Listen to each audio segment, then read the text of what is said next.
Of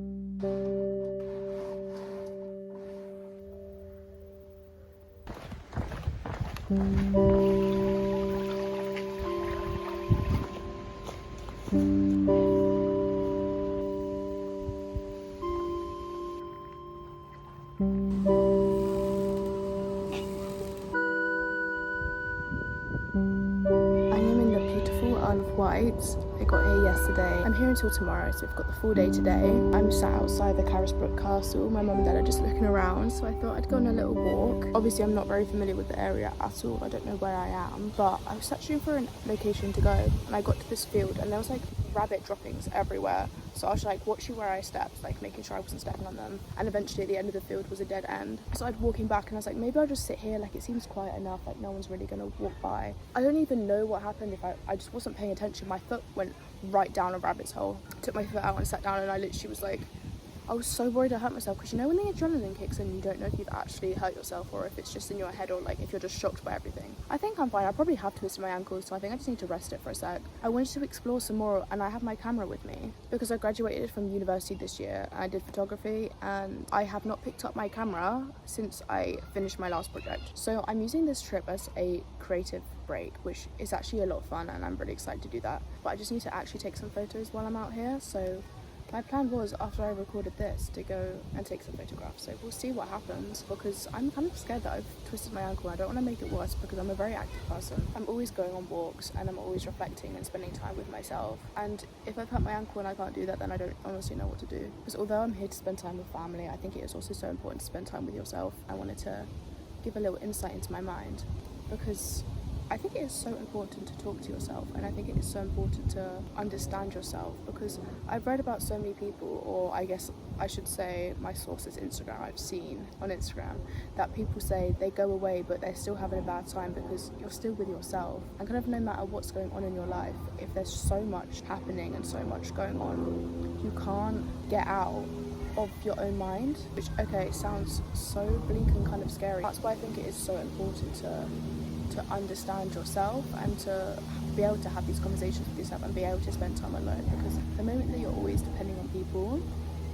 like when they go or if they go, you're going to be all by yourself, and that's a difficult thing to navigate. I have been through that a few different times in my life, and each time was really difficult because you kind of blame it on yourself when people leave, and it happens. Sometimes you're just not with the right people, and that is okay, but it's learning that and it's understanding that. So that's why I think it is so important to be by yourself. And I mean, I think this is a topic for a different video diary, but when in second year of university, when friendships ended and things happened and I kind of felt very lonely, I just started going on walks and I started writing diary entries, and it helped me massively. And I think I will do a video diary about that, because I think it's important for me to remember that, to look back and to remember. But also, like, if I do end up posting this video anywhere, it would be nice for other people to understand it as well. So that's why I just think it is really important to talk to yourself and to get along with yourself, because yeah, you're never going to leave them. And I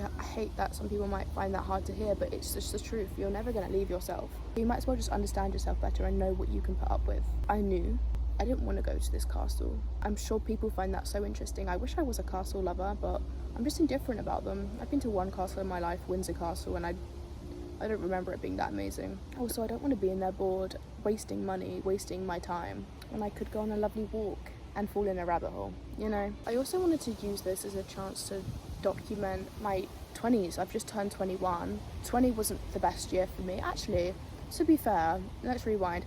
19 wasn't a good year for me. I think ages 19 and 16 were the worst 2 years that I have had. I mean, who's keeping track?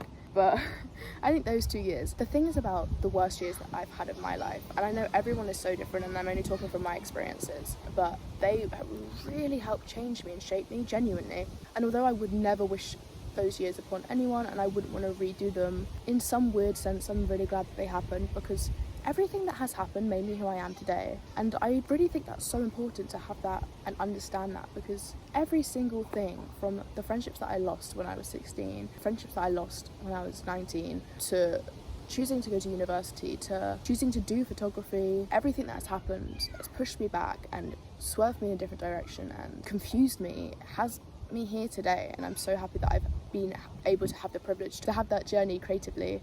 I'm such a strong believer that everything happens for a reason. I think that every single thing that I've done in my life, the mistakes I've made, the friendships I've made, friendships I've lost, stupid things I've done, has led me to where I am. When my parents asked me if I wanted to come to Isle of Wight, I was a little bit because, like I said, I'm very much my own company. I want to make a video about this as well, but I feel at the age that I am now at 21, and obviously COVID happened when I was 16, I feel very much like I'm an adult, but I don't feel like an adult. I'm not young enough to be on my own and play with toys, but I'm not quite old enough to quite join in the adult conversations fully, because I get anxious about how I talk, that I'll say the wrong things, that I'll say something that no one can relate to because we're very different generations. It's not that my family would actually care at all. I think it is the fear of being seen as a young girl, because I feel like I've matured a lot since going to university. And I can have conversations with people, with adults, but I'm an insane overthinker, which I'm working on. I get very anxious, so these things kind of, I avoid saying things in group situations, because also I don't like people looking at me. It's basically I'm socially anxious, and even around family, like I struggle. It will take me a while to open up, but by the time I've been here long enough to open up, I'll be gone. It's just me, it's a me problem. So when my parents asked me if I wanted to come, I was kind of going between the two, like should I go, should I not go? And I was actually going towards the not going, but then I just thought, like, Isle of Wight is so beautiful. I've been here once, and that was in 2021, so a few years ago. I just remember it was so beautiful, and we went to the Shanklin Shines, which is so pretty. There's huge leaves and it's a gorgeous garden. I just thought about that, and I thought, actually I do want to go. I actually do want to see the sights. I've always loved making videos. I find them so fun to make and edit, and I had a YouTube channel when I was really young in school, like 14, 15. Got a little bit, not bullied for it, people took the piss, and then I made one in lockdown, and that was so bad. That was kind of like all the, I don't even remember who I was inspired by. There were so many people. I remember this girl, what was her name? Isla Brewer. She really inspired me. I just remember really loving the idea of being a YouTuber, because I loved the idea of editing these videos creatively and sharing it to people. So obviously I did photography in university. That was very creative based and storytelling based, but I still feel like I want to expand that creativity. Like the idea of working on films really fascinates me. And I could also make another video about the reality check I got the other night about trying to find a photography job. Oh my gosh, that'll be a story for another day. So the other night I just had a thought, and I was like, wow, I just want to record, I want to do these video diaries, I want to talk and say the lessons I've learned, because I'm only 21, but I wouldn't remember these lessons. And I do video diaries on my computer, on like the photo booth app. I do video diaries there, which are secret ones, but I wanted to do more open ones. So I thought, talking in a forest, I'm in my element, honestly. So yeah, when my mum and dad were saying, do you want to come, do you not want to come? And I was thinking, no, yes, no, yes. There was something kind of that felt right about saying yes to coming. And then when I thought about recording this video, I thought, yeah, that is exactly what it is. Like, I need to be able to explore and also discover my creativity again and bring my camera. This is what I needed to do, because like I said, I haven't picked up my camera since finishing university, which is kind of upsetting. I think it's really difficult. I think when you're doing a creative subject, it can just take it out of you, and I feel like a lot of people who do creative subjects can agree with this. I think that photography has really helped me understand myself. My most recent project, I documented people who have suffered or have gone through mental health problems, and I listened to their stories and I took photographs of them in and around nature, and it was so nice, like hearing people and connecting with people on that level without even really knowing them. That was a huge step for me as well in like a talkative, what's the word, in a social point, because I got to talk to people. I just met them off Facebook. I just put a little ad on the Brighton Facebook group, but I just want to do more photos. The only issue is, so I did a little walk around the castle trying to find a location for this video, and also just trying to see what was around. It's just a lot of the same thing, a lot of trees, and then obviously the castle, but I feel like I like taking photos of people and documenting people, but I can't really do that here, I don't think.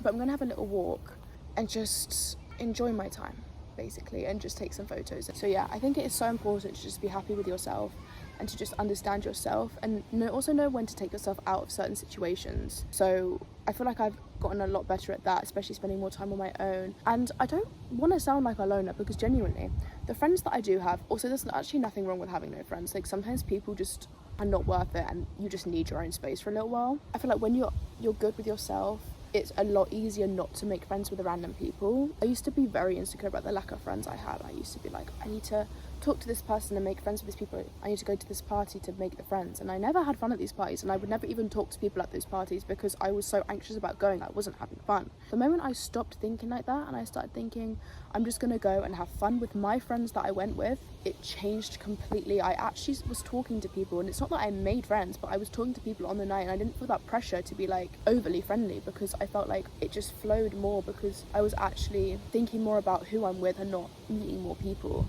So I have not overly that many friends, but the friends I do have, I literally love with all my heart. The love that I have for my friends that I have, crazy. I love it. And I don't feel that need to search for something more anymore. You know, I don't feel that need to search for, like I said, things that don't serve me. I just don't feel that need anymore. That is so important. And that is since I developed the friendship with myself and the love that I have with myself. Since I found that, I haven't been longing for anything anymore, and I think that's such a nice feeling. And that's why I'm just always kind to myself as well. It hasn't been easy, don't get me wrong, and there are times where I'm really steady and then I dip.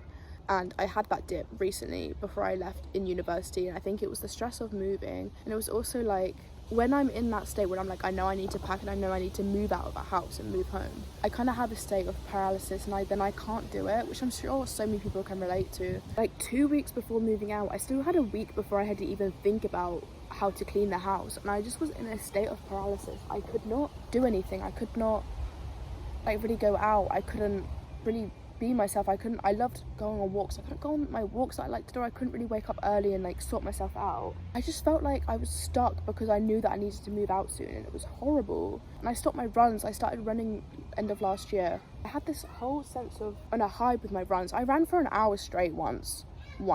That was my peak, and then after that I just kind of went down, and that really got my confidence down because it took me ages to actually get to running. I did the couch to 5k, and I'm not a fast runner in the slightest, so like it was never really a 5k, but it was like half an hour still. I was so happy with it, and then I got these new running shoes.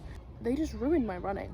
So I had such a high and then such a low, and because I wasn't going running anymore and I finished uni, so I didn't really have a real sense of purpose. I mean, don't get me wrong, being unemployed is nice. It gives you time to reflect on yourself, it gives you time to be creative and to experiment, but it also, which was the case for me like 99% of the time, it gives you time to just be lazy, which isn't necessarily a bad thing, don't get me wrong. It can be really good to be lazy, but it can also just be so draining because in your mind you know you need to get up and you need to do stuff to make this thing happen, but you're enjoying the laziness so much and you feel lazy for being lazy. I think there is just a point where it just gets too much and you get too lazy and you can't kind of go back, and I think that was really hard for me to switch out, but I've been doing more to better myself and to not do that. Obviously one thing is to pick up my camera and to take photos this weekend. That's a really big step, but even before that it was just prioritizing myself, so getting like pro and postbiotics for myself to like better my gut, taking ginger shots in the morning, doing a walk every day.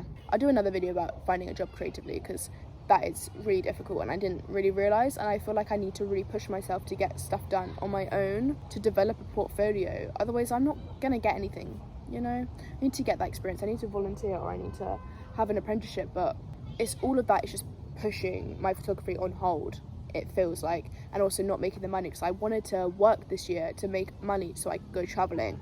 So we'll see what happens with that. With that being said, I think it's time for me to go because I've been yapping enough, but I'm gonna go see how my ankle is and go on another little walk and take some photos and see what my parents are doing as well.